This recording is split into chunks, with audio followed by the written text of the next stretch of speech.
আসসালামু আলাইকুম। Job market থেকে আমি ইমরান আছি আপনাদের সাথে। আজকে দ্য ডিপ্লোম্যাটিক ক্লাবের একটি সার্কুলার নিয়ে বসেছি, যেটি কাতারের বিখ্যাত কোম্পানি। দ্য ডিপ্লোম্যাটিক ক্লাবের ওয়েবসাইটে যদি আপনারা ঢুকেন, আপনারা গুগলে গিয়ে সার্চ করতে পারেন। সার্চ করলে ডিপ্লোম্যাটিক ক্লাব লিখলেই কিন্তু এটা চলে আসবে। আসলে ওদের প্রোফাইলটা আপনারা ওখানে ভালোভাবে দেখতে পারবেন। তো যাদের হচ্ছে লেখাপড়া আছে, বেসিক ইংলিশ জানেন, এই সার্কুলারটি মূলত হচ্ছে তাদের জন্য। দ্য ডিপ্লোম্যাটিক ক্লাবের দুইটা পজিশনে ওরা লোক নিয়ে যাচ্ছে, একটা হচ্ছে ক্লিনার আর একটা হচ্ছে টি বয়। ক্লিনার এবং হচ্ছে টি বয়, হ্যাঁ, এটাতে যারা যেতে চাচ্ছেন তারা আমাদের সাথে যোগাযোগ করতে পারেন।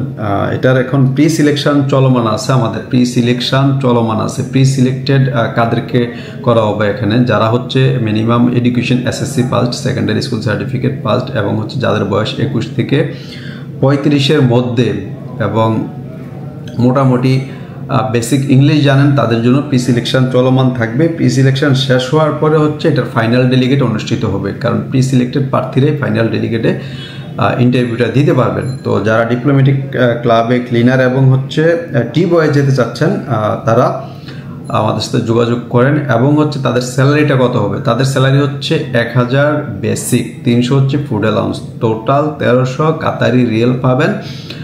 এটা জেনারেল যে 8 ঘন্টা ডিউটির জন্য। এরপরে হচ্ছে ওভারটাইমের যে ব্যাপারটা থাকবে, এটা কাতারের যে লেবার ল অনুযায়ী পাবেন। তো যারাই এই ধরনের ইন্টারভিউগুলো ফেস করতে আসবেন, আমি তাদেরকে সবসময় একটা পরামর্শ দিই যে আপনি অ্যাটলিস্ট নেট অ্যান্ড ক্লিন থাকার চেষ্টা করবেন এবং এইভাবে আসার চেষ্টা করবেন। যেমন হচ্ছে আপনি চুলগুলো একটু কেটে আসলেন, তারপর হচ্ছে ক্লিন শেপ করে আসলেন, হাতের নখগুলো কেটে আসলেন, যতটুকু সম্ভব সাদা শার্ট, কালো প্যান্ট, ড্রেস কোড এটা মেনটেন করে আসলে আপনার ইন্টারভিউর জন্য সহজ হবে। আর কেউ যদি ইংরেজিতে একটু দুর্বল হন, যে না আমার তো এডুকেশন আছে এবং আমি এই ক্রাইটেরিয়ার মধ্যে পড়ি, বাট আমার ইংরেজিটা একটু দুর্বল, তাহলে আপনি আমাদের সাথে হোয়াটসঅ্যাপে একটু কন্ট্যাক্ট করে নিতে পারেন।